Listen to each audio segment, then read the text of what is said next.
আওয়ামী লীগ পতনের পর শুরু করছে তারা। আওয়ামী লীগের আমলেও এটা বদ্ধ ছিল, আওয়ামী লীগ পতন হওয়ার পরেই তারপর এটা শুরু হয়েছে। দিনের বেলা বালু তুলে না, তুলে রাত্রে।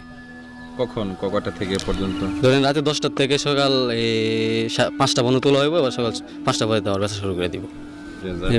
মিশিং দিকে তুললেয়া তারপর এই যেন স্ট্রাইক দেয়, স্ট্রাইক দিকে গাড়ি কাছে বিক্রি করে। এটা কারা মাটি এই বালুটা উত্তোলন করে? ধরুন প্রশংসালী লোক, আমরা সিনা হইতেছে না, আমরা আশেপাশে নাই আর কি, একজন আমরা আশেপাশে আমাদের বাড়ি নাই তাদের, মানে অনেক দূরে দূরে বাড়ি। দূরিতে দূরিতে এসে।